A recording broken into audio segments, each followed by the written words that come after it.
Did you ever play any Diablo game? It's always the same. You have a bit of a campaign that you finish in 10 hours and then for the rest of the life of the character you grind the same 3 to 4 spots for gear. That's the whole game.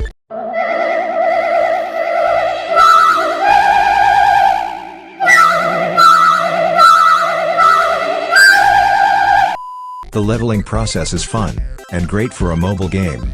Like a somewhat pared down Diablo 3, which mobile needs. The monetization system, which highly values legendary crests, is grotesque. If you had told me 5 years ago, after killing the Skeleton King I would unlock the ability to buy a Skeleton King bundle for mats, and it would be 570% extra value, I would have laughed my ass off. The difference is running Elder Rifts without the runes thing is pointless. One thing is not wanting to spend money, but Blizzard has purposefully designed the game to piss you off into paying or quitting. Wrong. You go PvP with your $50,000 sports car character shitting on the competition. For now. F2P will reach endgame later. But we will reach it. They're just paying to get there first. Wow, that is just brutal.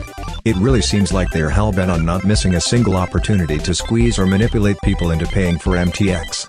Just pure unadulterated cynical greed. Holy fucking shit.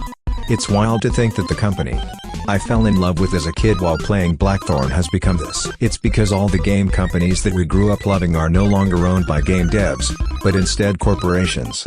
They run them like a corporation. Around level 30 you have to start doing a bit of grinding to progress your character, as the exp slows down. But it's not a paywall related thing. It's more of an exp curve thing, and it's pretty solvable by just doing some other non-story content for a few hours. The story has hard level caps, so sometimes you need to stop and gain a couple levels to catch up, but it's never more than 1 to 2. This is why I have a policy of not even starting pay-to-win/gacha games. They're always going to be fun and satisfying for the first few hours, that's the whole point. But there's plenty of games out there that are fun and satisfying the whole way through, and I'm not gonna put that hook in my mouth just cause the bait is so tasty. Participated in a week-long Shadow War only to have the Rite of Exile not unlocked. Good job Blizzard, you may not have an energy system but you cap everything. I think that's spot on. If they'd just gone with the Battle Pass and heavily cosmetic MTX, I think this would be the gold standard of mobile gaming. Instead they swarmed it with numerous P2W mechanics and tuned the endgame so that there's little point unless you are planning on paying lots of money.